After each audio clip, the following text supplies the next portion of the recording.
What's up, boys and girls? Namecoat Dustin here, talking about some baseball. So we're just going to get right into it with the ads. We're talking in all leagues, deep leagues, keep an eye on.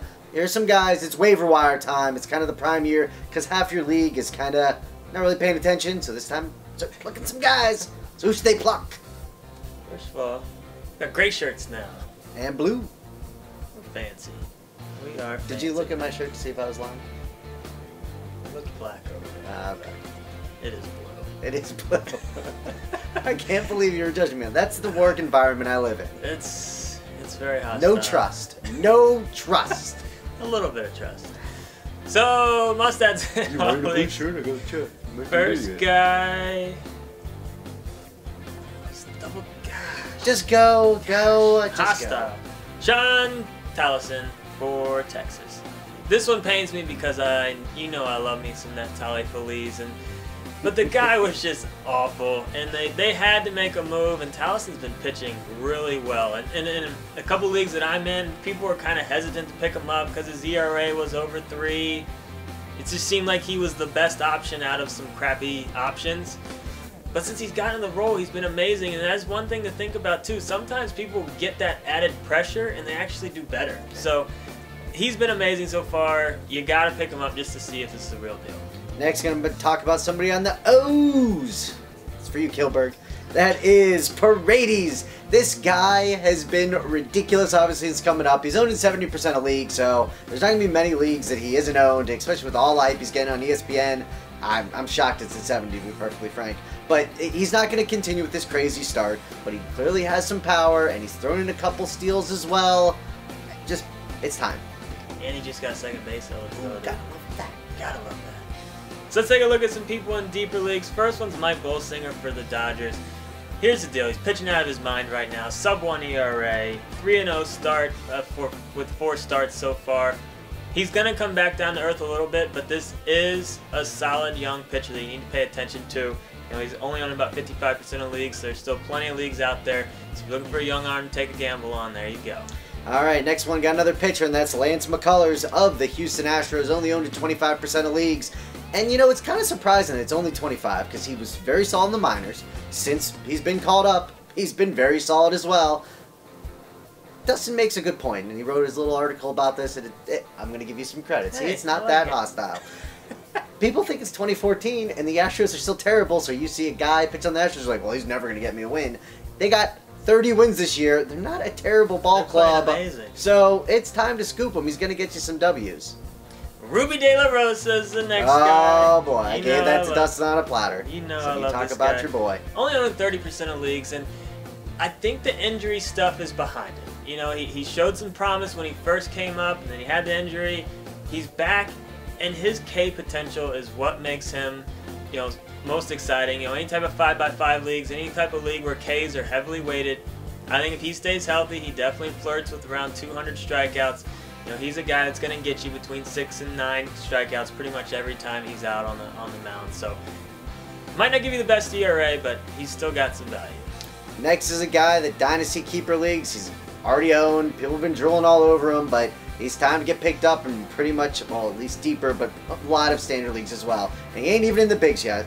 And that's Carlos Correa, again, of the Houston Astros. I mean, he's still in the minors, but with that said, this kid's got it all. He's got speed, he's got power, he's going to hit for average. He is what they like to call a 5-tool player. So, go ahead, scoop him, put him on your bench. June's around the corner. He's going to be called up in no time. And with Altuve only in his mid-20s, Okay. that middle infield, that is just one sexy middle infield. All right, Adam Eaton's next person I want to talk about. Here's the deal with Adam Eaton. He hasn't gotten as much hype as some of the other players that have done what he did in the minors when he was there. And I think that's kind of hurting him now in terms of people kind of giving up on him and forgetting about him. Only on 30% of leagues, but this guy was a stud in the minors. And Brent's laughing. We love Eaton, apparently. There's too much talent there. He's going to figure it out. I mean, he showed some promise last year. The power wasn't there, but I think he had 10 triples last year. He's had, I think he's already hit more home runs this year than he did last year, but I think he only hit 1 last year. But here's the deal. He's going to throw in some speed. I think he has potential to be a legit batting champion at some point in his career. Whoa! He's starting to get things going. He's been on every sleeper list, every. We always talk about Adam Eaton. He's good. One of these days, buddy. One of these days. We believe. He's only 26. He's about to break out. All right, I got a relief pitcher for you, and that is on Seattle, and that is Carson Smith. Here's the deal. Fernando Rodney is god-awful. He's terrible. It's been bad. He is so bad. We said, why would you draft? Like, we've hated him forever. I don't know what Seattle's doing, and it's going to change soon. Smith is going to take over the closer duties. Just don't own Rodney anymore. Grab Smith. Easy. Couple of guys to keep an eye on. Keeping an eye on. First one's Eduardo Rodriguez for Boston. This guy's going to get a lot of hype. Just got called up.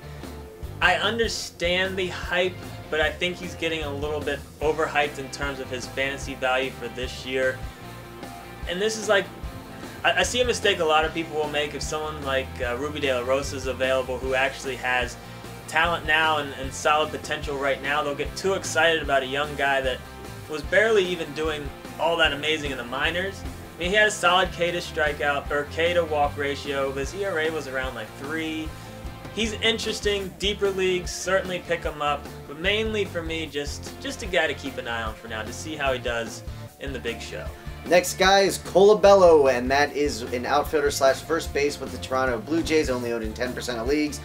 Here's why. He's playing just fine. He's keeping an eye on because he's older, right? And you don't like guys that are older and that's when they break out. I mean, maybe he started juicing, so be it, and that's what's helping him out. I mean, I ain't saying he's doing that. No Landers stuff here. With that said, it's always tough for us to believe that, right? So keep an eye on him. If this continues, though, a couple more weeks, you gotta respect it, and you gotta scoop him. And there has been a couple of guys over the last few years that just kind of come. Who was it? Pierce or Pierce and Moores? Michael Moores? Yeah, he came out of nowhere. I think he was like 28 or something like that. But that's considered old now. By the time you're fantasy relevant, if you're 28, that's old. So that's the baseball. We got football videos up too. Football videos coming. People love football. It's the worst show ever. That's why I got 2 papers today, ladies and gentlemen. 2 papers. Overcompensated. That one was even worse.